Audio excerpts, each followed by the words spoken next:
কাপড়ে কলমের কালির দাগ লাগলে আপনারা কিভাবে পরিষ্কার করেন? আমি এটা জানার জন্য ইউটিউবে অনেকগুলো ভিডিও দেখলাম।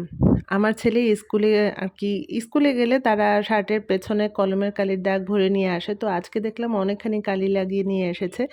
তো এরপরে ইউটিউবে ভিডিওগুলো দেখলাম যেটা বেশ কয়েকটা ভিডিওর মধ্যে এই ভিডিওটা দেখেছি যে হেক্সাসল দিয়ে পরিষ্কার করে। তো হেক্সাসল দিয়ে পরিষ্কার করার জন্য প্রথমে একটা টিস্যু নিতে হবে। তো টিস্যুটা অবশ্যই মোটা টিস্যু হতে হবে। তো আমি এখানে কিচেন টিস্যুটা ব্যবহার করেছি। কিচেন টিস্যুটা একটু মোটা হয়। তো সেই টিস্যুটা দিয়ে উপরে শার্টটা দিয়ে তার উপরে হেক্সাসল দিচ্ছিলাম বারবার। আর এভাবে টিস্যুটা একটু পরপর চেঞ্জ করে দিতে হবে। আর এই কালিগুলো গিয়ে ওই যে টিস্যুর উপরে ভরে যায়, এজন্য একটু পরপর টিস্যুটা চেঞ্জ করে দিতে হবে যেন কালিগুলো এক জায়গা থেকে আরেক জায়গায় না লাগে। তো এরপর আমি নখ দিয়ে এভাবে ভালোভাবে আ হেক্সাসলটা দিয়ে ভালোভাবে ঘষে নিচ্ছিলাম যেন টিস্যুর উপরে গিয়ে এই কালিগুলো লাগে। এরপরে দেখলাম যে না, এই আ পদ্ধতিটা বেশ কাজেই লাগছে। এর আগে ওরা স্কুল শার্টে এরকম কালি লাগিয়ে নিয়ে আসার পরে আমি সঙ্গে, সঙ্গে সাবান দিয়ে ধুয়ে ফেলেছি। তাতে দেখি যে কালিটা আরও গাঢ় হয়ে যায় বা ওঠে না।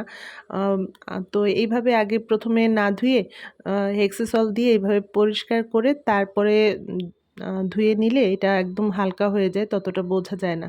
তো এরপরে আমি বারবার টিস্যুটা চেঞ্জ করে এভাবে নখ দিয়ে খুব ভালোভাবে ঘষে নিচ্ছিলাম যেন এই দাগটা অনেকটা হালকা হয়ে যায়। আর এটা দেখেন এখানে অবস্থাটা। তো একটা পরিষ্কার করতে গিয়ে আরেকটা অপরিষ্কার হয়ে গেল। দেখলাম যে আমি বিছানার চাদরে আমার কালি লেগে গেছে।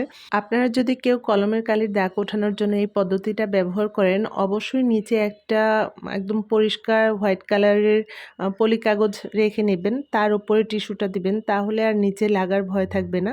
তো আমি এরপরে আমার ছেলে আবার ব্রাশ এনে দিল যে, "মামুনি নখ দিয়ে না করে নখটা কালো হয়ে যাচ্ছিল।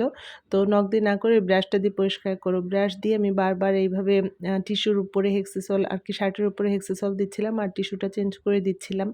তো দাগটা দেখেন অনেকটা হালকা হয়ে গেছে। স্কুলে পড়ে যে বাচ্চারা স্কুল ড্রেসে কালি লাগাবে না এমনটা হয় না। সব বাচ্চারাই দেখা যায় কম বেশি স্কুলে গিয়ে কলমের কালির দাগ নিয়ে আসে। তো আপনারা চাইলে এভাবে স্কুল ড্রেসটা পরিষ্কার করে নিতে পারেন। ওদের বেশ কয়েকটা স্কুল ড্রেস এভাবে নষ্ট হয়েছে। তো এই ড্রেসটা একদম নতুনই ছিল। যার কারণে আমি চেষ্টা করছিলাম যে কলমের কালির দাগটা যেন খুব ভালোভাবে উঠে যায়। তো এরপরে আমি ব্রাশ দিয়ে বারবার ঘষে নিচ্ছিলাম। আর যখন একদম কালিটা দেখলাম যে অনেকটা উঠে যাচ্ছে, টিস্যুতে আর কালি লাগছে না, তখন আমি এটা সাবান দিয়ে হুইল সাবান দিইনি, আমি এটা দিয়েছি গায়ে দেওয়ার সাবান। তো সেই সাবান দিয়ে ওই জায়গাটা আরকি খুব ভালোভাবে হাত দিয়ে ডলা দিয়ে নিয়েছি। আর দেখলাম যে একদম হালকা হয়ে গেছে কলমের কালির দাগটা। তো আমার কাছে মনে হলো যে না, এই ভিডিওটা বেশ উপকারী ছিল। তো দেখেন কতখানি কালি উঠেছে টিস্যুর উপরে। হেক্সিসল দিয়ে যতটুকু ওঠার উঠে গেছে, এখন সম্পূর্ণ শার্টটা সাবান দিয়ে ধুয়ে নেব।